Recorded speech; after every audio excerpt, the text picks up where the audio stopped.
And we're turning our focus to information coming in from the international arena as far as the West Asia war is concerned. And breaking updates, Iran's foreign minister Syed Abbas Araghchi has said that the Islamabad Memorandum of Understanding is now closer than ever to finalization. In a post on X, he noted that while progress is being made, the agreement has not yet been concluded. Araghchi urged the media to avoid any speculation about its content until the final details are formally settled, signaling the discussions are still ongoing but nearing completion. Let's take this conversation forward with our guests who are joining us this morning. Lieutenant Generals Sanjay Kulkarni, defense expert, joins us on the broadcast, as well as Mr. Sanjeev Srivastava, foreign affairs expert, who joins us on the broadcast as well. Let me start off this conversation by roping in Lieutenant General Kulkarni into the broadcast. And sir, my question to you being very simple. With the statement that has been given by Iran's foreign minister, how exactly are you seeing things pan out as far as the finalization of the MOU is concerned, reaching an agreement?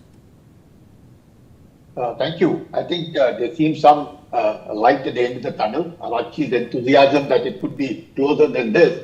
But Trump stating in no uncertain terms that he wasn't very happy with the leak of the text, as also stating it in very strong terms that you're dealing with dishonorable people and one who he couldn't trust.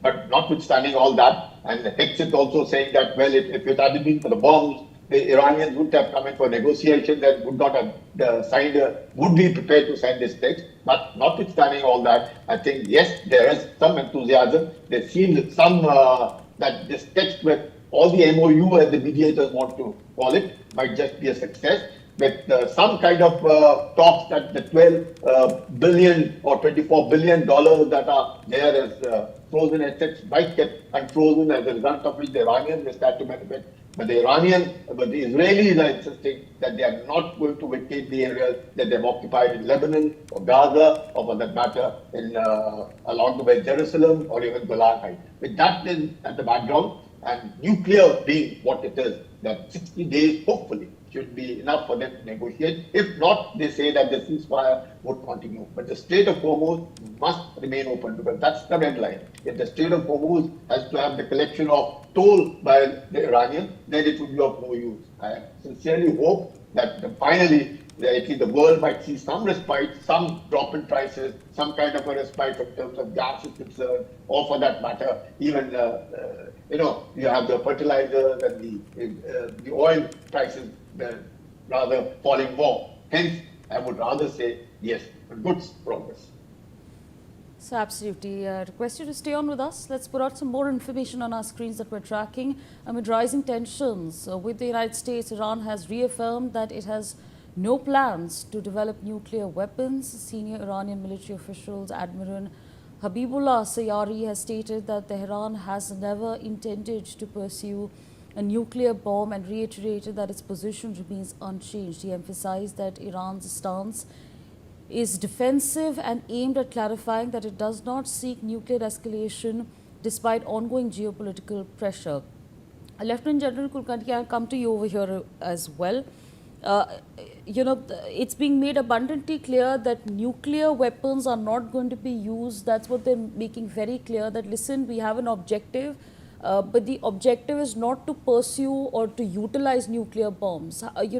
How big or how significant does a statement like this play at a time when this war has been panning out for months on end?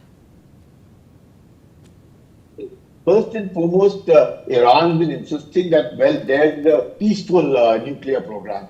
But, despite the JCPOC, where the restriction was on the enrichment not beyond 3.67%, which restricts them to nuclear peace program, that's not a problem. But having gone to 60% and beyond, for which the 440 kg of uranium, which is found missing, which the Americans insist that it be handed over to them or to the IAEA, but the Iranians probably wanting to hand them over to the Russians or to the Chinese, which is unacceptable. But definitely the Iranians, the bottom line for the Americans is that Iran cannot possess a nuclear weapon. And that being so, I think the Iranians are peaceful. definitely nobody minds it, but weapon acquisition, a big no from America and Israel, as a result of which, hopefully, the Iranians have been saying that it is against their religion also to possess a nuclear weapon. I think there is some, again, as I said, there could be some light at the end of the tunnel, and some kind of an agreement might even reach on the nuclear, though they have given themselves